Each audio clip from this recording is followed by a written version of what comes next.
Olá, paz e graça para você que acompanha o canal Códigos da Bíblia. Espero que estejam todos com Deus. Hoje nós vamos falar um pouco sobre as 10 virgens. Nós vamos abordar essa parábola das 10 virgens. Vamos fazer um pequeno comentário sobre ela para ver o que a gente pode tirar de lição sobre essa parábola, certo? Então, eu vou primeiramente ler a parábola e aí nós vamos depois fazer os comentários acerca do que significa o simbolismo dessa parábola, ok? Então o reino dos céus será semelhante às 10 virgens que, tomando as suas lâmpadas, saíram a encontrar-se com o noivo. 5 delas eram nécias e 5 prudentes. As nécias, ao tomarem as suas lâmpadas, não levaram azeite consigo. No entanto, as prudentes, além das lâmpadas, levaram azeite nas vasilhas. E tardando o noivo, foram todas tomadas de sono e adormeceram. Mas à meia-noite ouviu-se um grito. Eis o noivo, saía ao seu encontro. Então se levantaram todas aquelas virgens e prepararam as suas lâmpadas. E as nécias disseram às prudentes: Dai-nos do vosso azeite, pois as nossas lâmpadas estão se apagando. Mas as prudentes responderam: Não, para que não nos falte a nós e a vós. Ide antes aos que vendem e comprai-o. E saindo elas para comprar, chegou o noivo, e as que estavam apercebidas entraram com ele para as bodas e fechou-se a porta. Mais tarde chegaram as virgens nécias, clamando: Senhor, Senhor, abre-nos a porta. Mas ele respondeu: Em verdade vos digo que não vos conheço. Vigiai, pois, porque não sabeis o dia nem a hora. Então, qual é o significado dessa parábola? Qual o simbolismo por trás dela? Então a gente vai começar vendo primeiramente a representação das lâmpadas. O que significa as lâmpadas? Então as lâmpadas aqui elas representam a trajetória espiritual da pessoa desde o momento em que ela aceita Jesus até o momento em que desde o momento em que ela aceita Jesus e recebe o Espírito Santo. As virgens prudentes elas representam a pessoa que está buscando a Deus, estão buscando sempre ter relacionamento com Deus, relacionamento verdadeiro, né? Estão sempre vigilantes e progredindo na fé. Então, em Efésios 3, 17 a 19, diz assim, vamos ler aqui. Diz assim, E assim habite Cristo no vosso coração pela fé, estando vós arraigados e alicerçados em amor, a fim de poderes compreender com todos os santos qual é a largura e o comprimento, e a altura, e a profundidade, e conhecer o amor de Cristo que excede todo o entendimento, para que sejais tomado de toda a plenitude de Deus. Ou seja, o que significa plenitude aqui? Significa algo completo, entendeu? Então essas são as virgens prudentes, as que vivem buscando pela fé, vivem progredindo, entendeu? E em Efésios 4, 13 a 15, está escrito algo que complementa esse raciocínio, olha só. Até que todos cheguemos à unidade da fé e do pleno conhecimento do Filho de Deus, à perfeita varonilidade, à medida da estatura da plenitude de Cristo, para que não mais sejamos como meninos, agitados de um lado para outro e levados ao redor por todo o vento de doutrina, pela artimanha dos homens, pela astúcia com que induzem ao erro. Mas seguindo a verdade e amor, cresçamos em tudo naquele que é o cabeça, Cristo. Então aqui, primeiro, o que significa varonilidade, a perfeita varonilidade? Quer dizer que a integridade, a perfeita integridade, a varonilidade significa a integridade, certo? E a medida da estatura da plenitude de Cristo significa que você vai ter autonomia espiritual para saber discernir o certo e o errado no ambiente que você estiver. Você vai estar vigilante, você vai perceber as ciladas do inimigo, porque como está escrito lá em 1 Pedro 5,8, ele diz que ele é como um leão que vive rodeando para ver quem possa tragar, né? É a mesma coisa aqui. Então você vai estar sempre vigilante, você vai estar sempre progredindo, né? Aqui ele diz no capítulo 3, né? Ó, no versículo 18, ó, a fim de poderdes compreender com todos os santos qual é a largura, o comprimento, a altura e a profundidade, e conhecer o amor de Cristo, né?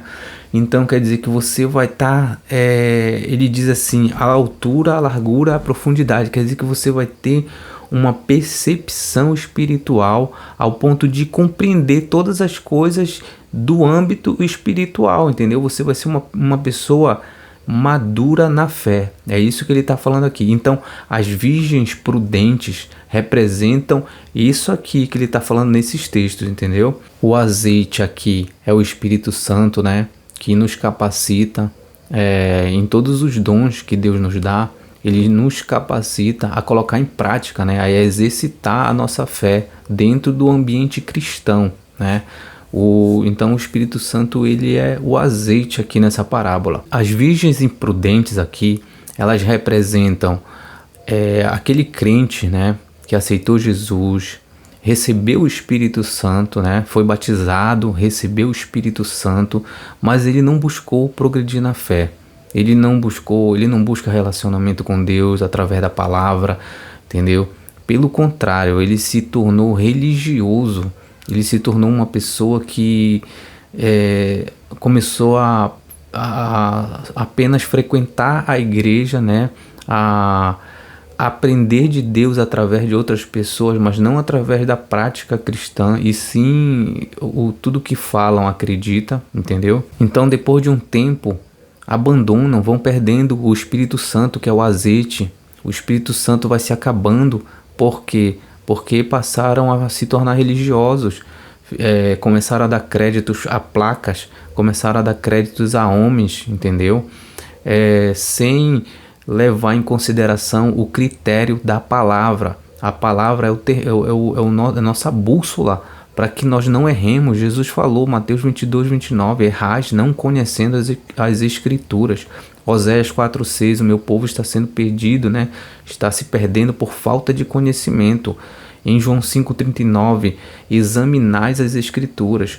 Lá em Atos 17:10 e 11, diz assim, ó, vamos ler esse texto aqui, para a gente contextualizar isso que eu estou falando. E logo durante a noite, os irmãos enviaram Paulo e Silas para Bereia.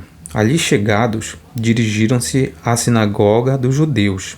Ora, estes de Bereia eram mais nobres do que os de Tessalônica, pois receberam a palavra com toda a avidez, examinando as Escrituras todos os dias para ver se as coisas eram de fato assim.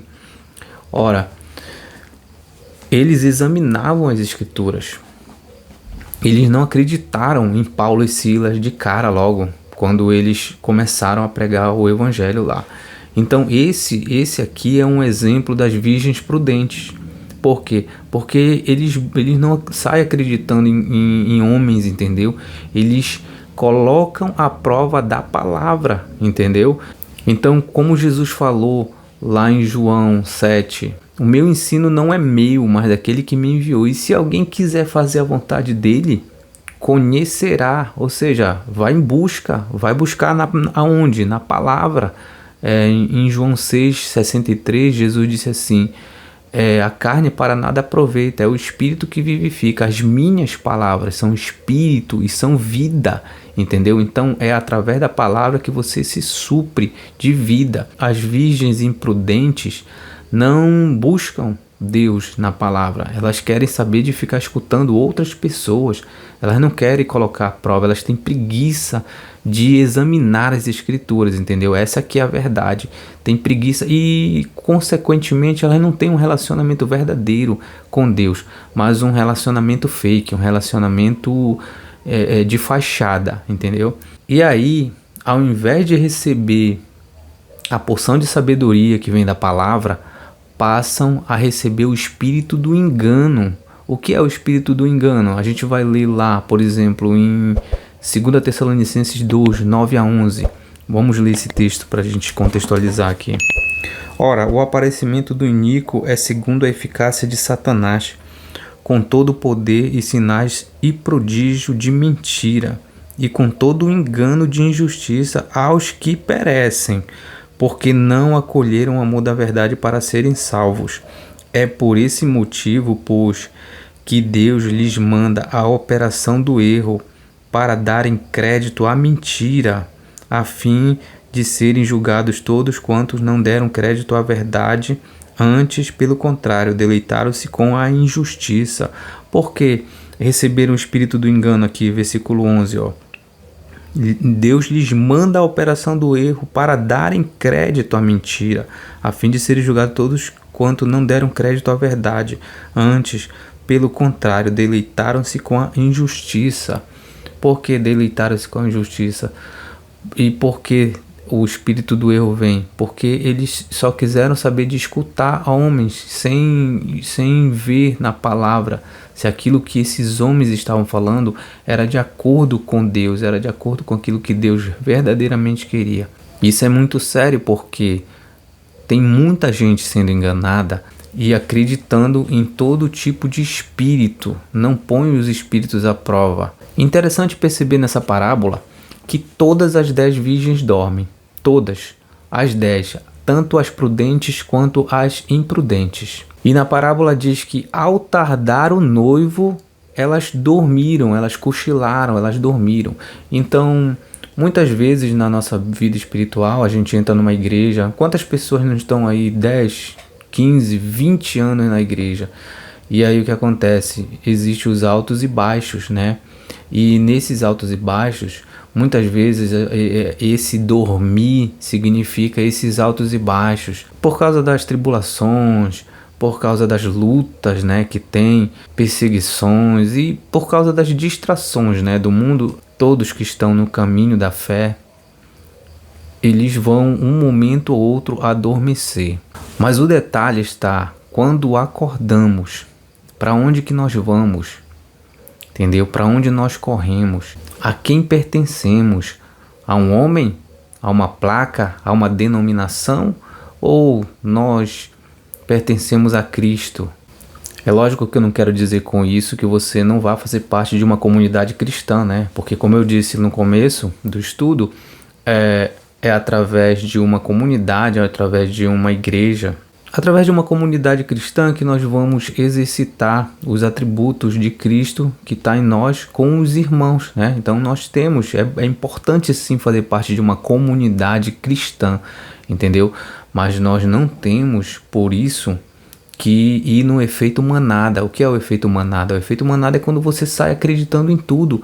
Aí você não coloca a prova da palavra, entendeu?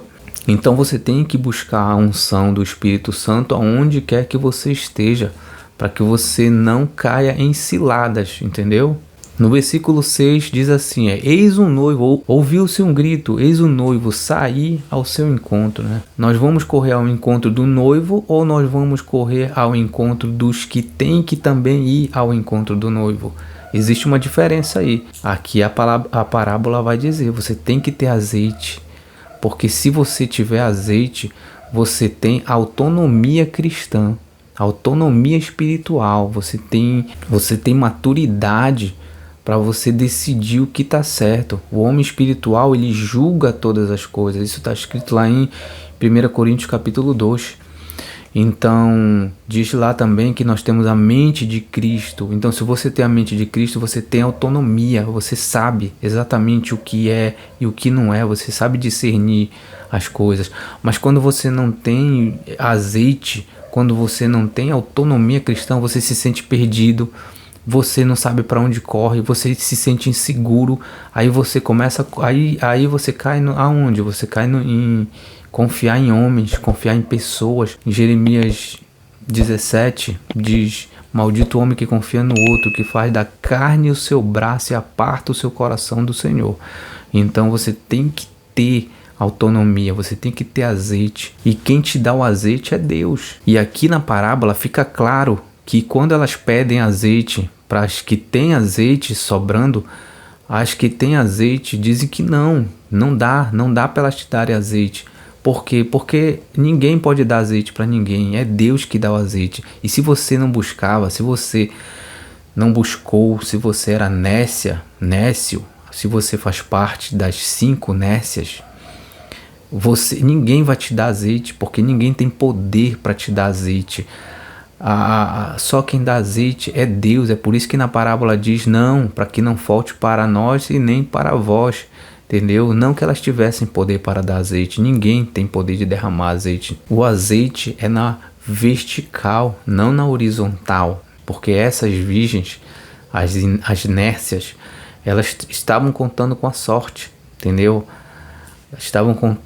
Elas contaram com a sorte. Elas foram, é como diz a parábola, virgens nécias. Que é nécias? É imprudentes, loucas, despreparadas. Então o último versículo ele é muito importante, porque diz assim: vigiai, porque não sabeis quando é que vem o noivo. Quando vem o noivo, né? Aqui diz assim, ó: vigiai, pois, porque não sabeis o dia nem a hora. Nem a hora do que vem o noivo. Então vigiai, porque mesmo vigiando, se você estiver dormindo e você tiver azeite de sobra, é isso que vai fazer a diferença. Então, eu vou ficando por aqui com esse pequeno estudo. Espero que tenha agregado alguma coisa aí na sua vida espiritual. Então, se você gostou desse conteúdo, inscreva-se, deixe seu like e até o próximo vídeo, pessoal. Até mais.